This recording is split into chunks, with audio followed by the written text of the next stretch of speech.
love me, yeah, they love me. First love yourself. For that, and God we trust me. I don't trust myself. Your jewelry, I get it took.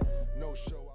Welcome back to It Is What It Is. This episode is sponsored by Underdog Fantasy. The app is an easy way to make some cash just by making picks on your favorite players. Underdog is available in more than 30 states, including California, Texas, and New York, just to name a few. Make sure to support the show by hitting the link in the bio and downloading the Underdog Fantasy app. They'll also match your first deposit up to $100, and you get a special pick when you sign up. I'm Treasure Wilson, aka Stat Baby, along with your hosts Mase and Cam, and we are joined with our analyst Maurice Clarett. Yo, Killer, what's up? What's good, bro? How you? I'm chilling, man. You can laugh today?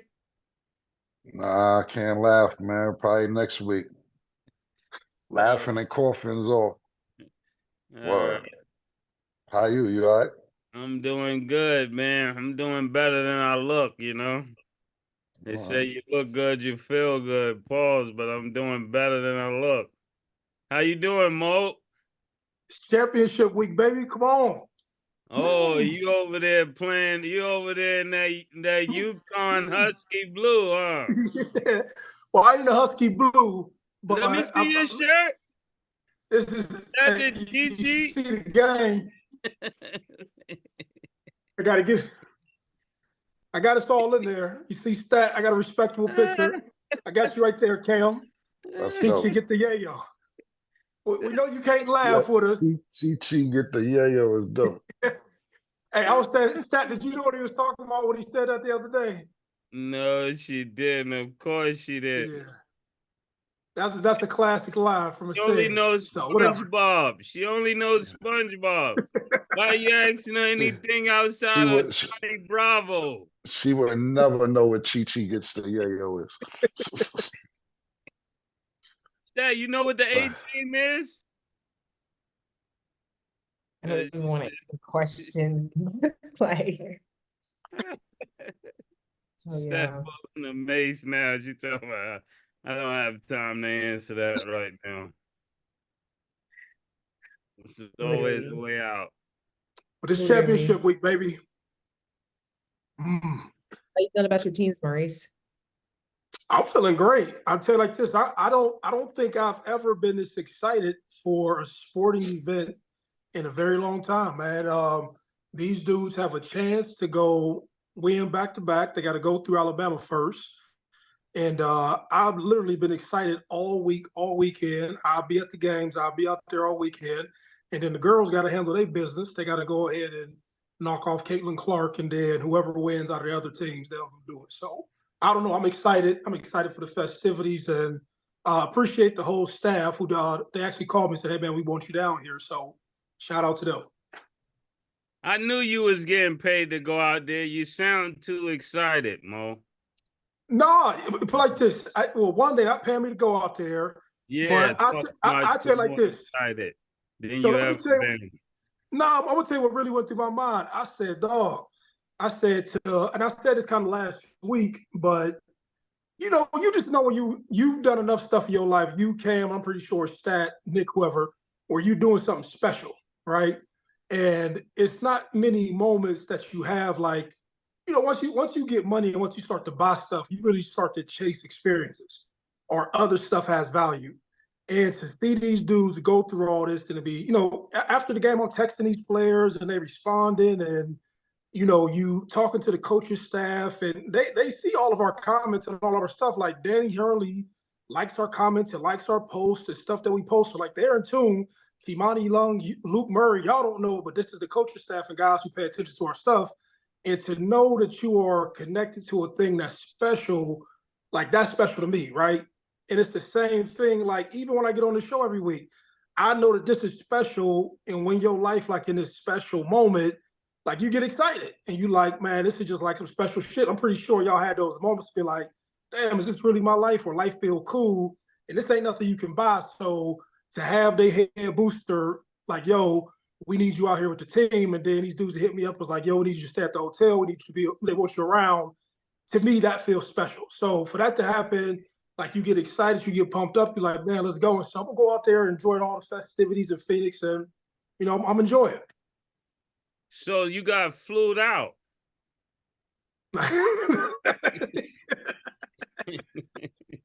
In other words, he talking about he gonna get pumped up and he excited. That was crazy, Maurice. So the boosters flew you out. That's basically what all I heard. In other words, like Cam said, what Maurice just said is the boosters flew him out. Yeah, I heard that too. You can pause all that. Listen to me. He's pumped up and he's excited and Hey, money can't buy this and all that. Well, y'all know what I'm talking about. That was crazy. Hey, I zoned out for a second. Yeah, he went Limp Bizkit for a moment. I'm excited. I mean, listen to me. I'm going to see my squad. I'm excited about it. And I'm Yo, Mo, I thought you was going to see the girls' games. Now nigga flying you out and you missing the girls' games? No. If we really want to be honest, I was on the phone with Mase earlier. I was like, I didn't know what you was doing. You was on injury reserve. So I said, like, yo, I don't really know how, like, logistically, like, how I should move. Nigga, so Mo, when I say it's gonna rain, get an umbrella, nigga. What you mean you ain't know how legit it was, nigga? What you mean when I say it, nigga? It's done, nigga. I don't just say it to say it, nigga. What do you mean how legit it was? Don't worry where I'm at. I could be on Mars. Nigga. If I say it's gonna happen, it's gonna happen, man. I don't know what you're talking about. I had to call you every day to make sure, next Friday, I had to call you every day. If I tell you 2 weeks ahead of time, it's gonna happen, nigga. It's gonna happen. Now, murder nigga flew a nigga out, now you gonna blame me. Nigga flew out. Nigga flew it out. Now he want to hit written egg. That's crazy. Hey, Stat, what's the next topic, Stat? I'll see you in Arizona, Maurice. It's okay. So, yo, hold on, Mo. Hold on. So you're not going to support the women. You're just going to fuck with the niggas. Yeah, I'm he want to be in Arizona with a bunch of niggas. He don't want to.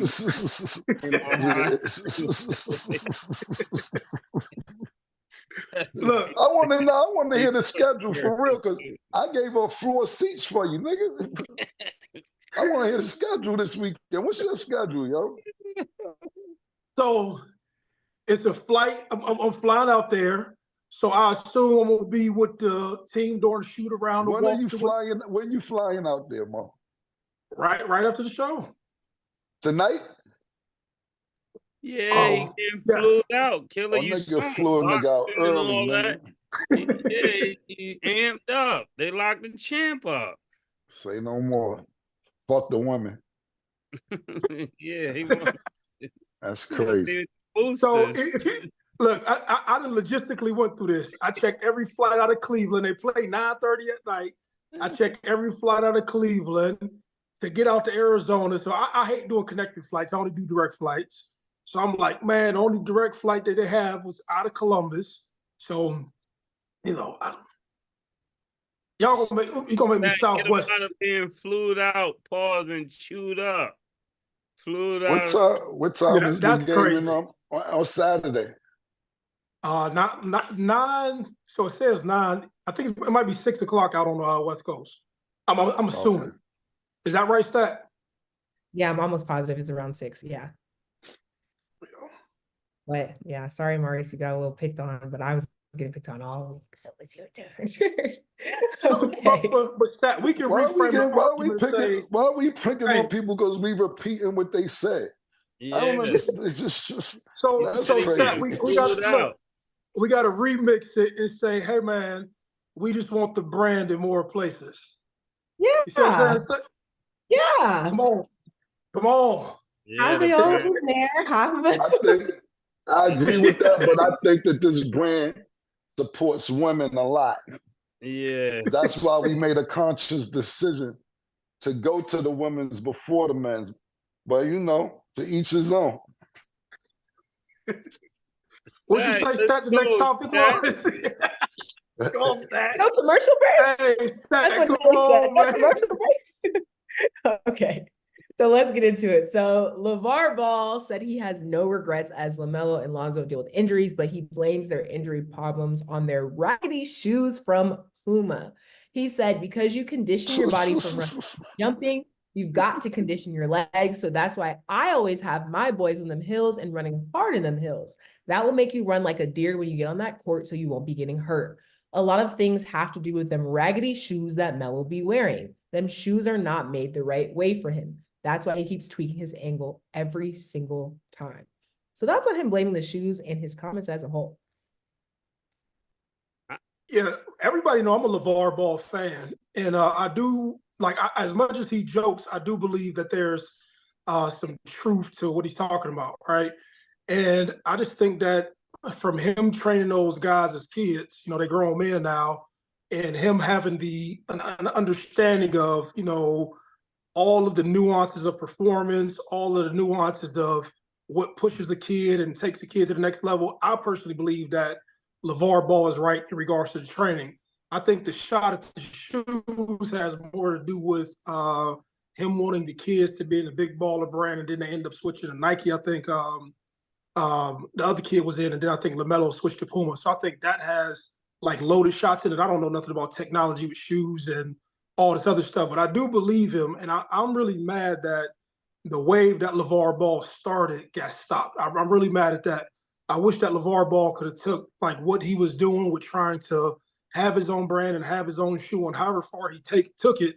I wish it wouldn't have got demolished, because I wish it would have gave somebody else an opportunity to say, hey, LaVar Ball took the brand with his shoes this far, or the brand with their clothing this far.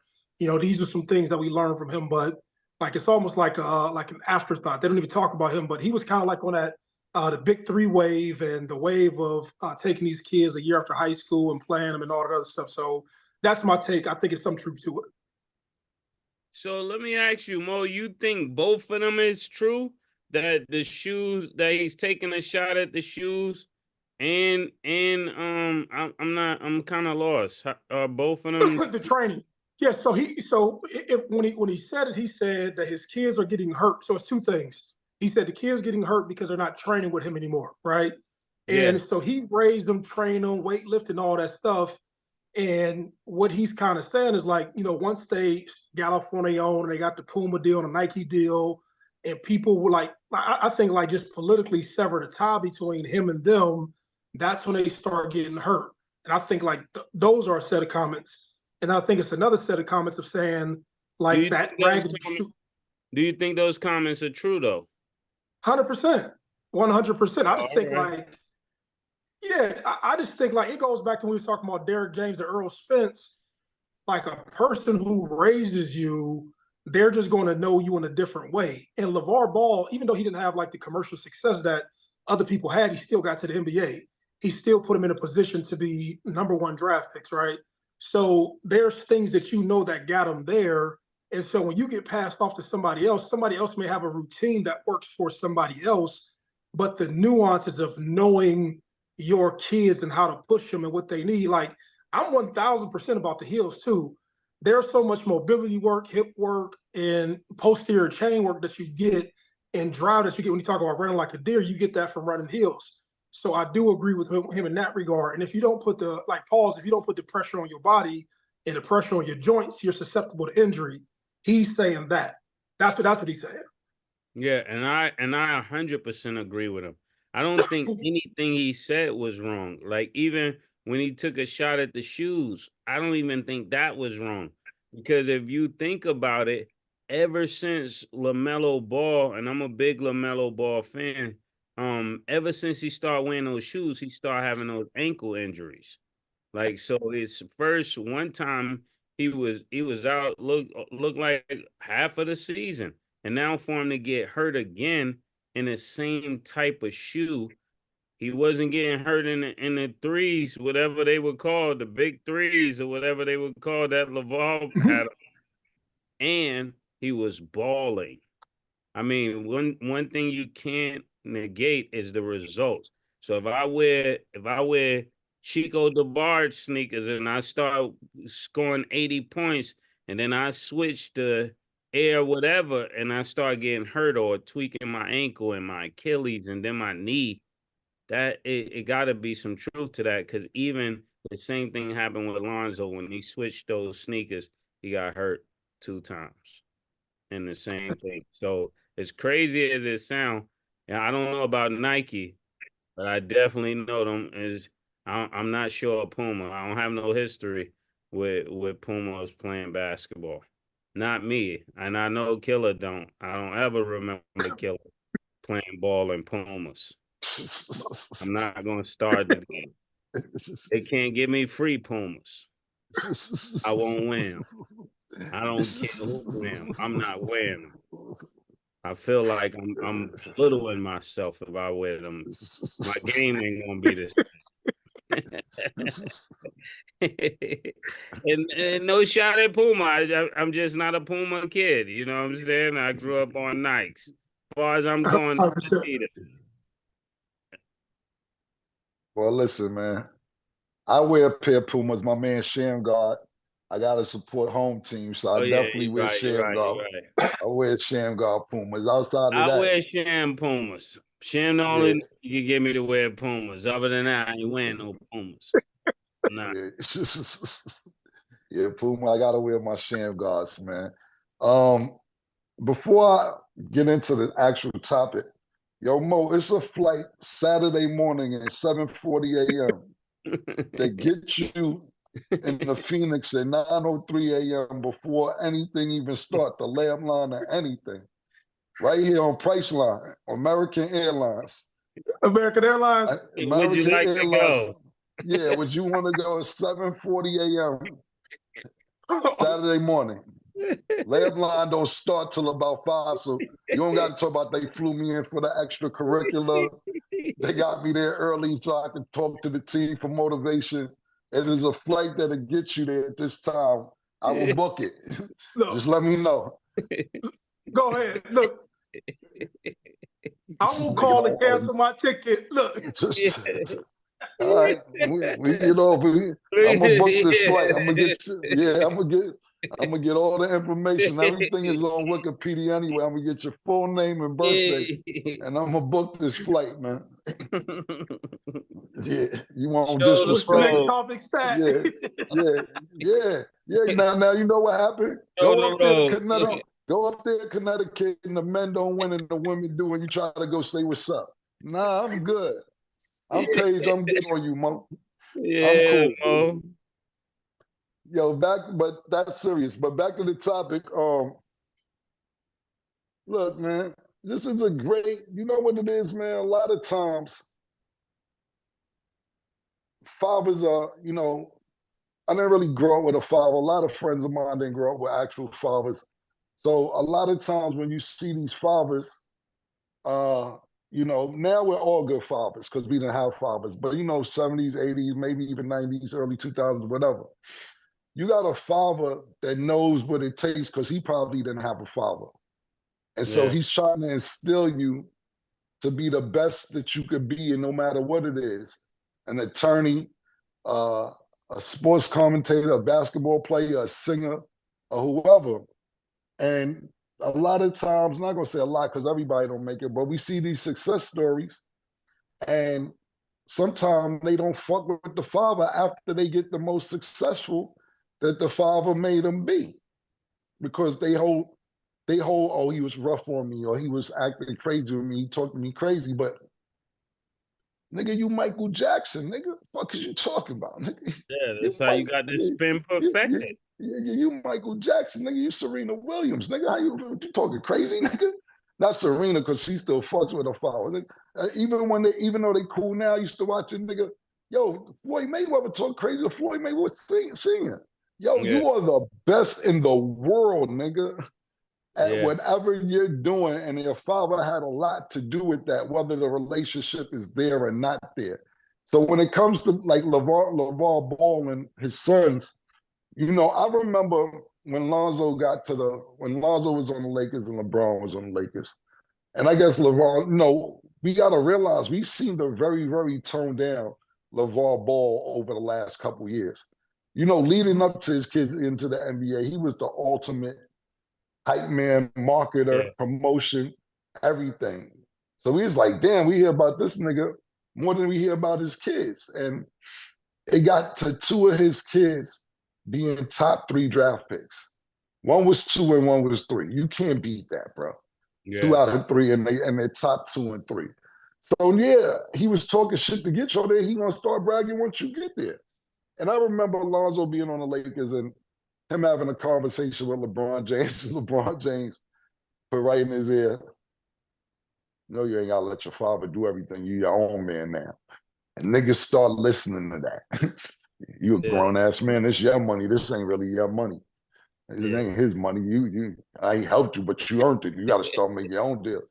And you know, I could plug you in with some niggas, but I don't know if the Ball sneakers gonna kill it. I haven't. Stephon Marbury tried to sell his shit for $24. I tried to tell him shit ain't work. Gotta fuck with Carol. Word, Braun, you right. I never looked at it that way. My pops don't know everything. Yeah, LeBron. Bro, yeah, Braun, yeah. Start listening, yeah, you know what I'm saying? So now it's like, bro, listen. Now what LaVar Ball is doing is falling back. Like, niggas didn't want to listen to me. Yeah, niggas was doing too much. Yeah, niggas want to go Bron James. All right. Yeah, now niggas is hurt. Lonzo Ball was supposed to come back in the middle of the season. I don't even know the last time I seen Lonzo Ball. He got the Chicago's Bulls organization fucked up right now because he's a key piece when he's healthy. Yeah. And they can't get no consistency with him there. Rumors about Zach LaVine trades, DeMar DeRozan having good nights off and on. You are a key piece when you're a primary point guard on any basketball team. And like you said, LaMelo Ball's he's not just good, he's marketable. I'm still mad at the day right now to this day that Golden State Warriors did not get LaMelo Ball and pick Wiseman. Wiseman ended up being a bust. They trade that nigga to Detroit. And so the 1 year that y'all are not good and you get the number 2 pick in the draft, y'all skip out on LaMelo Ball. And this is what we was talking about, if Golden State gonna stay together or not. Y'all skip out on niggas' feelings. Yo, what stuff for Clay gonna think of? Dre, I don't know if he gonna fit with them. Niggas marketable, bro. Let everybody else figure it out. Now, they want to chip after that with Jordan Poole, but you don't just miss out on LaMelo Ball, but then at the same time, they may have been reading the injury report. Is this nigga going to be healthy? Is he going to be stable? I don't know. He may be fragile. You know what I'm saying? But to your point, Mase, I've never seen these injuries, and I'm not sitting here casting any conspiracy theories or throwing grease on the fire, anything like that. But these injuries did not happen until they switched sneakers. I will say that. Yeah, as long as he wasn't hurt in high school wearing Adidas, and he wasn't hurt when he was playing overseas when he got them sneakers, and his dad bought him the what's that, the Ferrari or the Lamborghini. He wasn't hurt then, and everything was going well. I don't think they should have went against building their family legacy and being able to do things that nobody else has been able to do. I mean, the boy came out of high school selling sneakers for $500. How do I know? Because I bought a pair. I actually bought a pair because it was LaVar Ball and it was LaMelo Ball. I was watching him, play since he was like really short in high school, and then he caught the growth spurt. So they was doing too many big things. And I believe people are like, yo, we got to break this up. We got to break this up. And listen, and to add on to what you said, Mace, it's like this too. Like, sometimes it may seem overbearing. I'm talking about from a kid's point on their parents, or it's too much, or I'm grown now, whatever. But if you want it that bad and you see what it takes to get it, pause, then you're going to continue that. To this day, I don't know if anybody on the show today ever seen the movie King Richard about Serena's parents. Serena's father. Yep. Yeah, Serena's father. Listen, man, them kids knew what it took, and they knew he had what it takes to motivate them. Even to this day, they fuck with him. He might be aggravating, rude, whatever. They be like, this is what it take to get us there. And that's why they had the longevity you had. Tennis career go away in about 9, 10 years. A lot of people don't realize tennis, swimming, boxing, when you can't tag a nigga in, where there's no substitution, where you can't just say, hold up. No, that is the hardest sports because there's nobody else to lean on. You hurt your leg in tennis, there's no substitution. Yeah. That is a fucking hard-ass sport. More of the story is the lifespan of the average tennis player maybe like 9 to 12 years, and that's when you okay. That's when you great. Like Serena Williams played 20-something years of tennis, bro, and probably arguably the best tennis player ever. Her sister's probably top 5, Venus. So you gotta realize sometimes they like, nah, dad be bugging, but he know what it take for us to get here. And that's why they had the success and the longevity that they had so long, because it had been going on since they was 8 and 9 years old to the time they in their 40s. Makes sense. Okay. So we all agree we need Lavar Ball back. Pause. Yeah, I miss Lavar anyway, man. Yeah, Pause. I miss Lavar Ball. And Lavar, if you're listening to this, join our show, man. We would love to have you as a part of the show. Pause. Yeah, please, man. We would love to have you up here. Pause. That would be dope. Okay. So Dan Hurley recently talked about his success and UConn's success being because of his personal work with a sports psychologist that helped him find his best self. How do you guys feel about that connection with the coach going to the sports psychologist? Maurice first. Well, I don't know. I thought it was a teachable moment for other coaches, and I didn't really. And I know we've all played for coaches in our lives, right? Who've all been like kind of fucked up in their own way, and they have personal shit going on and whatever personal thing, and just not even coaching, just people who's leading something in general, and their fucked up ways end up affecting everybody else who they're dealing with, right? And so when I looked at the clip, it comes from Pat McAfee. He was doing an interview with Pat McAfee, and Pat McAfee was talking about it. But he was, in a nutshell, he was basically saying that his father had all the success as a legendary high school coach in New Jersey, and then his brother was having success at Duke. And he said at that point he was like playing basketball in college, and he was like real depressed. And he said from that point, the same sports psychologist that he was working with then, he still works with now. And he accredits that person kind of help him to find himself. And what it sounded like was like, it was like almost like when a person gets depressed, like they start off on a path or a journey, and then you end up somewhere else or, doing other shit that you shouldn't be doing. And this person kind of brought him back to center. And so I love it just because, I know the guy, I understand the connection he has with UConn. And when you hear those young dudes talking about, they're connected to his intensity and just his seriousness when it goes on the court, you can kind of see how it translates over time. And so I just thought to myself that, like, as much as coaches push mental health and players getting themselves together, this is the coach who leads the organization where the players like resemble your personality or resemble your intensity. This was a teachable moment for coaches. That's what I basically took from it and hope that other coaches took from it. Yeah. When it comes to the family of the Hurleys, they were definitely instrumental in my childhood because I used to watch Bob Hurley play a lot, and it was always a dream for a lot of players to be good enough to play at St. Anthony's where his dad coached. And his dad had this system where he would wake the players up. They had practice at 5 in the morning. A lot of great players came out of that program. And I could just only imagine it when you're dealing with a dad who wins the state champion, is always going for state champions. And then you get a brother who hit lottery, make it to be a lottery pick and play for Duke with one of the greatest Duke teams ever.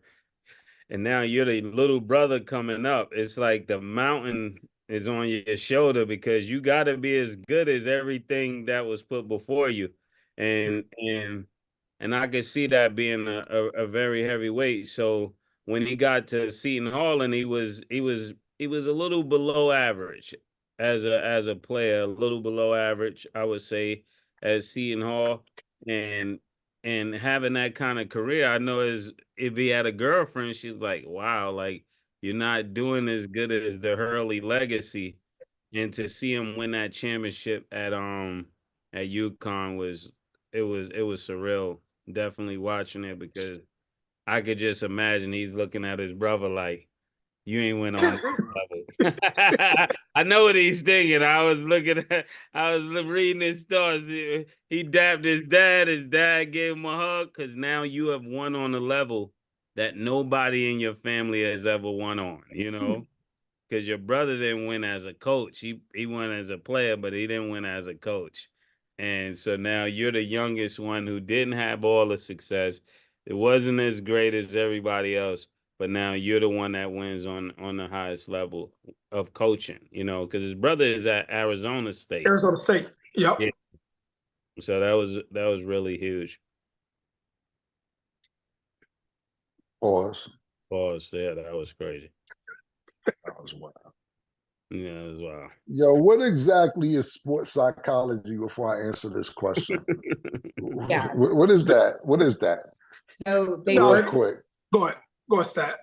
they work with athletes and then like coaches to help their overall performance through the mental side of things. So like stress management, visualization, different things like that. So who gave them the license to be these people? Did they go through this or they just went to college and be like, you know what, I'm gonna be a sports psychologist because I think I can fuck with niggas' brains once they stop playing sports. I have a problem during sports or some sports related shit. Or they actually people who've been in the game who's coming back to say, I went through this.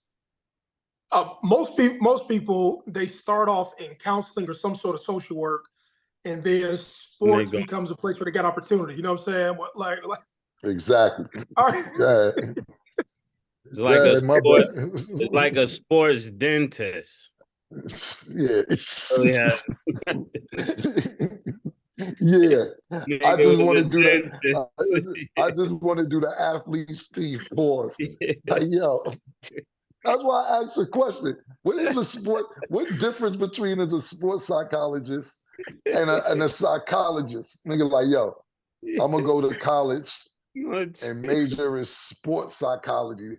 That'll get them on my side. Yeah. Like, my nigga, it's a psychologist. Anyway, I just want to know the difference. It's like the girl that switched up from nursing to sports medicine. Yeah, but that's a big difference, though. Yeah, I'm gonna be with them niggas with the check. That's where I'm going where the money at, man. Listen, Murd, I was on live the other night, and this girl was arguing, saying she an RN, and she live in New York, and I'm like, and she like, yeah, we getting money because all these girls out here just putting their cash app on Instagram. That's virtual panhandling. They just putting their cash app talking about, yo, donate. They said these bitches might as well be on the corner with a jar of change, killer. I said, virtual panhandling. She had to be from Harlem. She's from Harlem. She's from Harlem. She's from Harlem. PT on girl. Yo, fam. So I was dying laughing. Yo, I was like, I said, virtual panhandling is genius quote for that type of shit. Say, yo, killer, they might as well be on the corner shaking the mug, just throwing their cash app and Zala talking about if you want to make a donation. I said, well, what do you do? She said, I'm an RN. I'm out here saving lives and this, that, and the third. She was hilarious, man. I'll be over here all day telling you what she was saying on live. Harlem, the way she I said, so she's talking about I was saving lives. I said, what about during COVID? She said, nobody died on my watch. I said, all right. Okay. I just heard the mother though. More of the story is I said, you act like you're getting all this money. I Googled the state of New York. It said on the Google, RN in New York, in New York. I just put New York, but she said, did you put state or city? It said from 46,000 to like 96,000. So she ain't know I looked at that. So how much you making? She said, yeah, we make about anywhere from 96 to 140. I said, I'm looking at this shit. This should say something totally different. It don't say the numbers you saying. You talking about, well, you must be talking about upstate, killer. Because upstate, that ain't the city. The city we getting that chicken. He said, let me tell you something right now. I wouldn't save a nigga life for $46,000 ever. I wish I would be pumping a nigga chest, trying to bring a nigga back for 46 a year. Yo, you bitches I is knew bitches. it. I knew I said that's what I said. This is why I hate you, Harlem bitches. This is exactly why I hate y'all. She said, she said, well, I'm doing all this shit for 46 a year. Yeah. He's gonna die for 46. She said, her exact word verbatim, she said, I'm not saving nobody for 46, nigga. But anyway, back to the psychology question. I asked that because to me, niggas just be needing niggas to talk to. Murder, I ain't jacking that whole shit you just put out there, talking about the little brother. Is the little brother. Did your brother play basketball? I don't even know. I'm asking you a question. Did Mike play basketball? No. All right, so I'll use another example.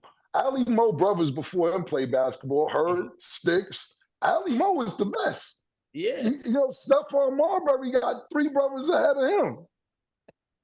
Steph is the best. Eli Manning 5 is crazy. Then you got then you got your brother Peyton Manning. Nigga, so I'm gonna give me two Super Bowls out of this no matter what. I don't want to hear the little brother scenario. You're supposed to be better than everybody who come along before you because you see where they fucked up at. Now you want to go to a sports psychologist. All that is that niggas don't got nobody to talk to that they trust. That's what that be about. And then niggas know how to feed off your emotions or what you going through. I'm a psychologist every day for people. And consultation. I really need to charge people. I really do. I sit there, give advice. I hear their problems. I hear everything they got to go through. I'm sitting there like, damn, do I have a life of my own? I have to sit there and hear all the shit. Yeah, man. Because when the eviction notice was on the door, I was like, it gave me a flashback of when I was young, and now my kids is in there. You still going through that? Yo, listen, man. Yo, listen, bro.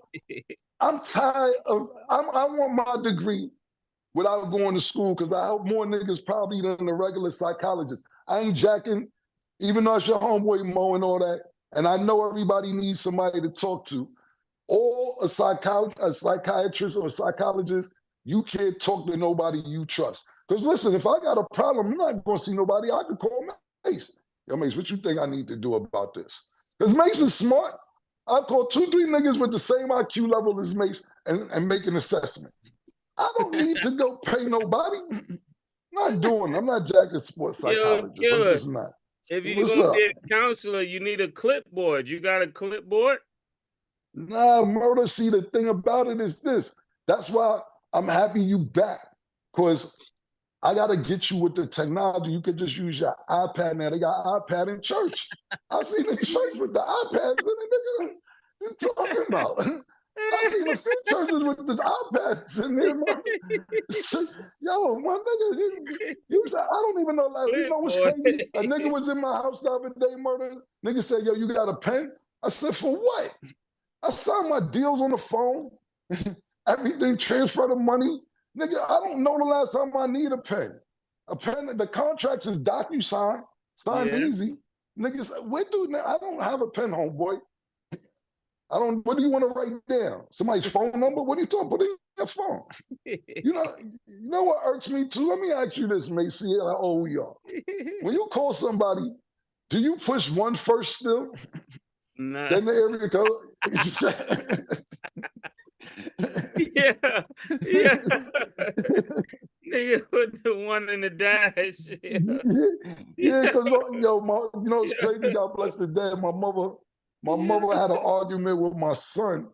This was about 8-9 years ago, and she like, yo, would you tell him he got to push 1 first to call out the number? I'm like, Mom, you ain't got to do that no more. You ain't got to do that. I said, nah, you just area coding this out. Then she got mad at both of us, so this to get out. I just wanted to see if you knew not to push 1 no more. Then I'm like, you have to have a meeting, nigga. Yeah, that's crazy. Well, that did not go where I expected it to go. But Thanks for sharing that. All right, y'all. So we are going to go to break. And then when we return, we're going to talk about Tiger Woods' interesting golf preparation. Don't go anywhere.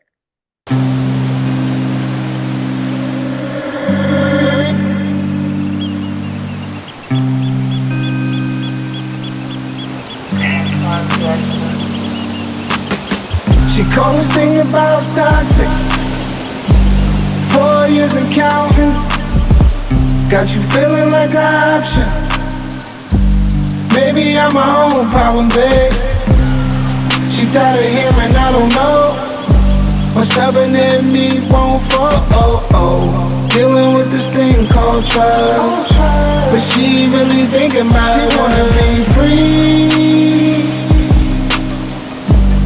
Why am I in this woman? She wanna be free. Hell, I don't wanna see her walk away.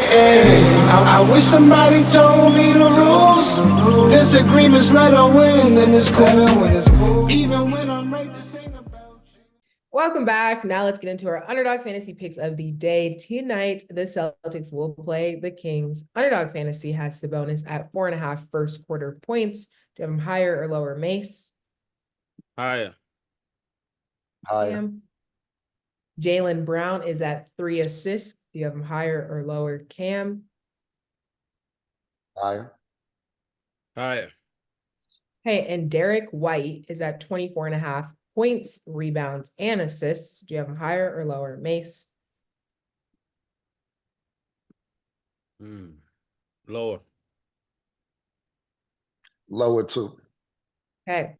Download the Underdog Fantasy app and you can make your picks too. Okay, so we haven't talked about golf in a minute. Tiger Woods is abstaining from sex to remain laser focused for the Masters. His friend shared he's working really hard in the gym. He's eating right. He's even eliminated sex.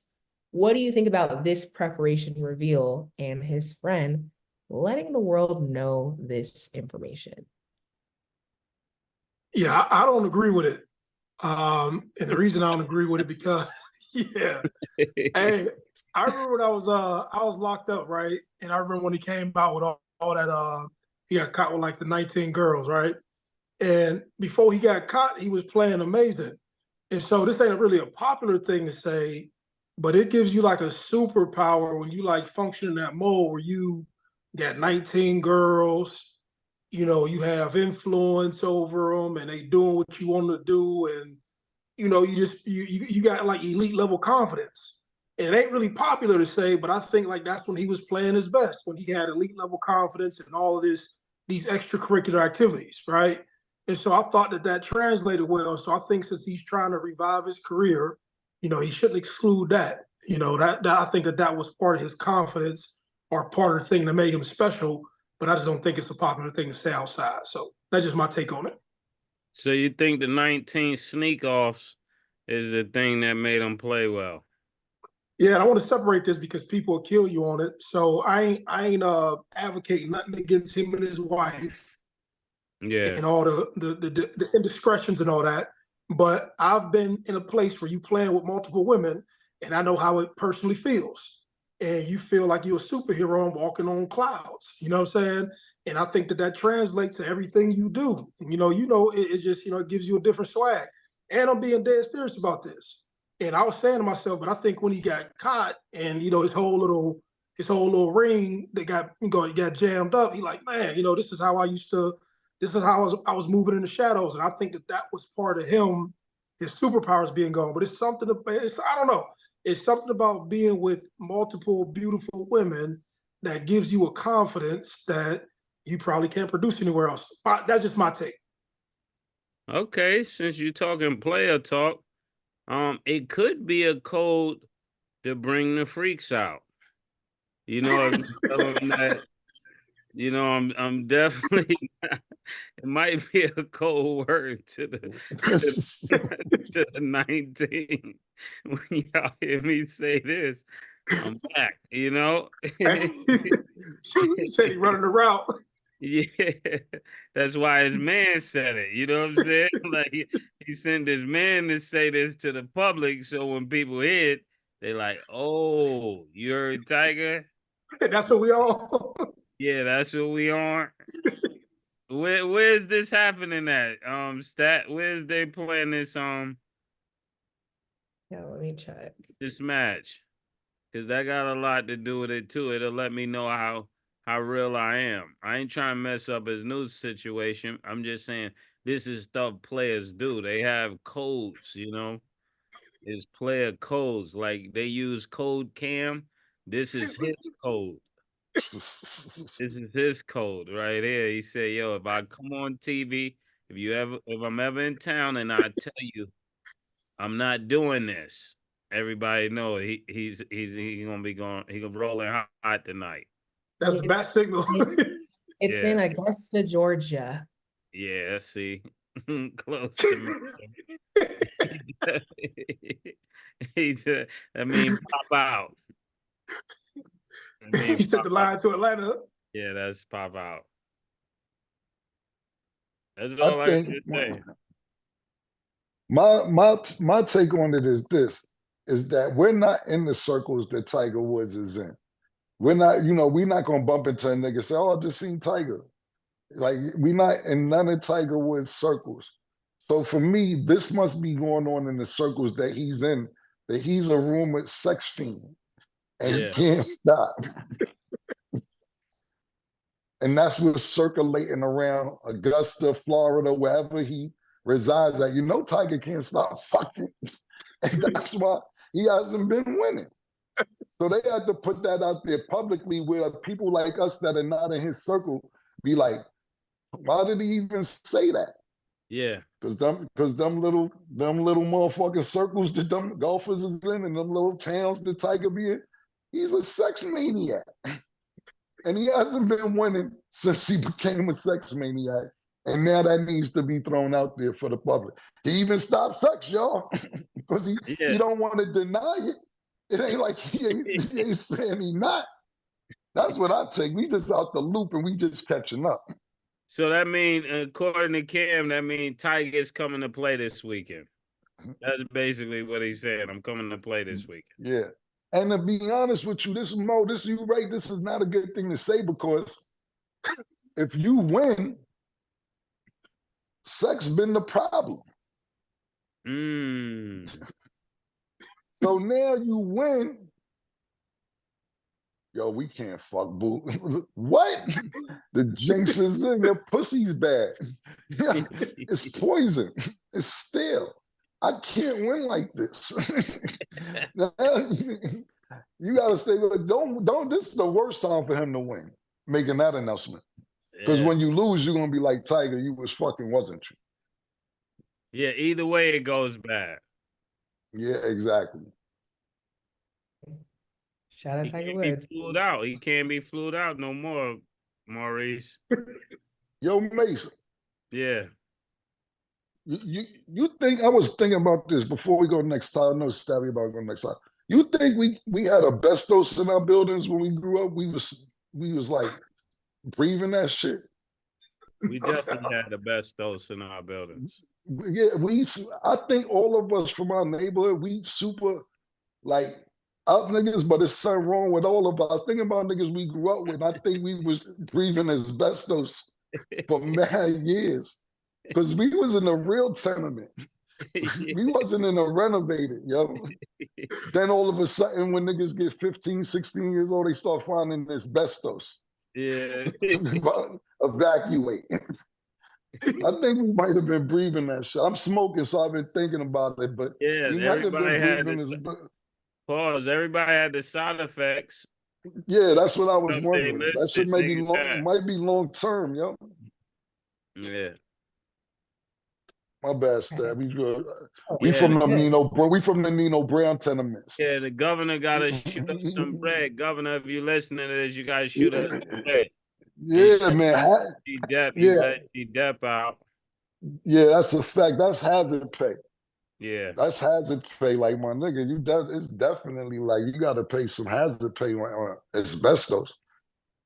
It's going. You know what's going to happen after this? It's going to be a lawyer that's going to make a commercial. Said if you lived in New York City in a tenement during 1991 In 1997, call me. You may be subject to money. Yo, bro, we want our PC. I'm telling you that now. And niggas would be mad, yo. How them niggas gonna kill him to get that money right there, man? That's a fact. Get a class action lawsuit. I definitely Yo, I'm need telling you, yo, Mo, I'm a little preparation. high. I'm high, but I'm not bugging. Like, we was just in school, and then one week, out of nowhere, niggas had to evacuate schools for months because niggas talk about, yo, it's asbestos in here. We've been in here for years. Talking about, yo, it's in the buildings, it's in the schools, evacuate. Yo, why y'all making us rush out now? We've been in here for 10 joints. Yeah. It was a big deal, bro. And I'm like, yo, that shit might have some long-term effect. I feel good and we good and everything, but I'm like, sometimes I'll be feeling like I'll be bugging. But then I'd be thinking, nah, I don't be bugging. Niggas be bugging. So I want to ask Mase how he feel because we was breathing the same air pause at that time. Fucked up. Yeah, they showed me a picture of Asbestos. I said, that's the way the building always looked. Yeah. I didn't know the difference. Yeah. I didn't never know it That's a fact. That's the fact. The building was made of asbestos. You ever see this? This is asbestos. I said, that was in every building I was in. We thought that was holding the building together. Yo, man. I knew I wasn't bugging. That shit was a big deal, bro. Yeah, that's why I ain't never make a big deal about it. That's everywhere. Yeah. It was. That's what I was saying. It was in my house. Yeah. I know it was in my house. Yeah, that's in the school. That's in my apartment. Yeah, we going. It's everywhere you go. It was asbestos. My bad. No, all good, all good. Okay, and then when talking about Jokic, and after this, we're probably gonna wrap. Gilbert Arenas said he is the worst MVP in the past 30 years. He said Jokic is probably statistically, when it comes to overall game, the worst MVP winner. He's the worst MVP winner in the last 40 years. He said in 2021, Jokic's team was fifth. He averaged 26, 8, and 10. What was the historic part of that? Is that a take that any of you guys agree with? I don't know. I'll go to them first. I'll say a short part, but then I'll go to them. And it had to do with me asking, like, when you have these international stars and they come to the American game, like, are they criticized through the same lens that you criticize American players? And I don't know, but I like Gilbert Arenas. I love his takes. He's super intelligent. As silly as he is and as funny as he is, he's a super, super intelligent and witty guy. But I don't know if y'all have a take, but it just made me question. I say, can these international guys come to the American market and be judged the same as just American players? Because on the when he was talking to Shannon Sharp about it, he was talking about anybody who played and was the MVP, their team was either 1 or 2, and he didn't appreciate with Dude's team not being 1 or 2. So I'll let y'all take it from here. No, that makes a lot of sense because what he's basically talking about is that 40, I think it was 40 they finished with like 47 wins, and he's basically thinking like that doesn't make sense for MVP especially, but I thought 27 and 10 would be MVP numbers, but without it being on a first or second team, it's not MVP according to tradition, because traditionally that's the way it's always been. So yeah, I could agree with that to some extent, but not that year he deserved to be MVP. And I don't know, to some people they may say, well, Gilbert just saying something for clickbait, but I think Gilbert is very bold and he's very accurate. But that's what some might say, Yeah, look, I get a lot of that was just short clipped. If you actually watch the whole clip, he had context behind what he was saying. He was saying when Russell Westbrook got MVP, the team might have been in 7th place or 10th place, but he averaged a triple-double, so it was special. Then he mentioned somebody else who had got MVP. I can't remember who it was. Michael Jordan. He said Michael Jordan's team was in 5th place or 6th place when he got MVP. But that year, he was Defensive Player of the Year, Steals Leader of the Year, All-Star MVP, League MVP, first team All-NBA, so it makes sense. He's like everybody else who wins MVP, usually he's in first, second, and third place. And that was his argument. So I get it makes you hit the nail on the head, pause, because that's what I was going to say. Traditionally, because I have this argument all the time, traditionally, the person who gets MVP, team got to be winning. Yeah. And now, because it's not the Joker, other players may have a problem with that. Like, yo, this nigga team ain't winning. He ain't in first, second, even though this year he is. How's he getting MVP? And they got a point, because if we're going off tradition, y'all usually don't give it to a person whose team is not first, second, or third. Like, to me, it's crazy. It's much as a bigger lead that Boston has on the rest of the NBA, especially on the Eastern Conference, that nobody is mentioned in the top 3 candidates for MVP for Boston. Tatum, Jaylen Brown, not saying they have individual performances like somebody else, but being played as a team or being a lead scorer on a team with such cohesiveness has to be awarded too. Yeah. So that's my thing. It's like, how Jason Tatum not in the top 3 for MVP candidates when his team is a mile ahead away from everybody? Oh, because they're such a good team that it doesn't matter that they shouldn't have an MVP candidate. And I don't think that's right either. So I think as much as, real quick, last thing I'll say is agreeing with Mase. I get where Gilbert's coming from, but I still do think Joker deserves the MVP. Go ahead, Mo. I was going to ask you this. Like, do you think that's this made me think about, when they were talking about Ja Morant can be the face of the league and these other young guys aren't the faces. Do you think this is like the NBA saying, let's make him the face since LeBron is gone and we don't really have KD, we don't really have Steph, and let us advertise and promote and push something else just because we don't have the next coming thing? Could that play a role in it? That definitely could play a role. And to Cam's point, what he said earlier is that when Russell Westbrook won it, he had a triple-double. But that year that Gilbert is talking about, he was right there with a triple-double. It wasn't actually 26 and 10. It was more like 26, 11, and 8. So if you add the 8 assists, they're on to the 11 rebounds and the 26 points. That's pretty close to a triple-double. So he was almost close to averaging a triple-double. And then make a long story short. Sorry, just wrapping up. I see where Gil was coming from, but Joker's nice, bro. Yeah. And he comes with the bully effect. Pause. So it's like, that's why he's the MVP, because he does what he wants. And pause. Any MVP is going to do whatever they want. That's what all MVPs had in common. They were able to do whatever they want whenever they wanted to do it. And if we're judging by that, he's definitely MVP, because nobody stops him from doing whatever he wants to do on the floor.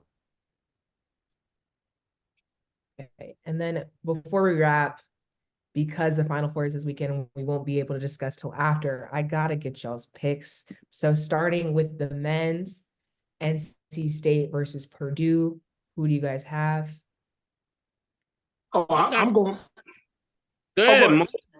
Go ahead, Mo. I actually think Purdue's going to beat NC State. Okay, thank you, Mo. Thank you, Mo. I'm going with Zach. I'm going with Zach. Purdue. Yeah, I'm going with Purdue too. Okay. Alabama versus UConn. Who do y'all got? Come on, Stat. I gotta ask. Hey, come on.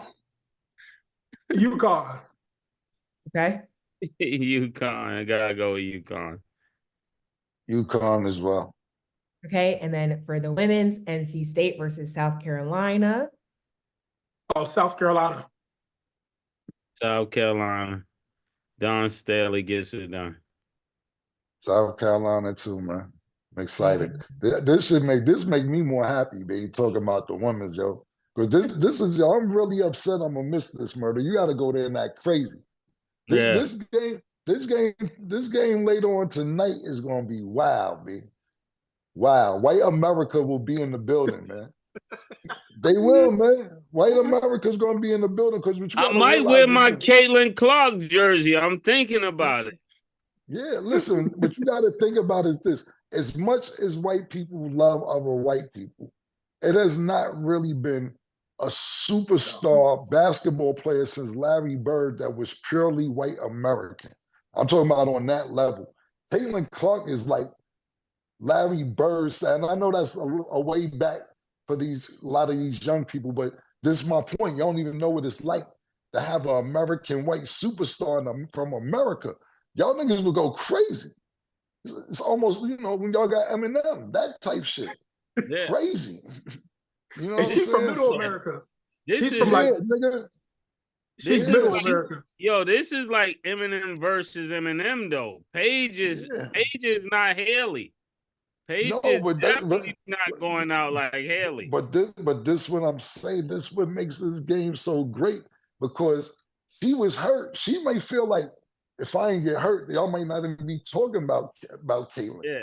Nigga, if I ain't get fucked up, y'all know what time it is. Look, Coach Gino already, that's why I really want to see it, because Gino done stirred the pot.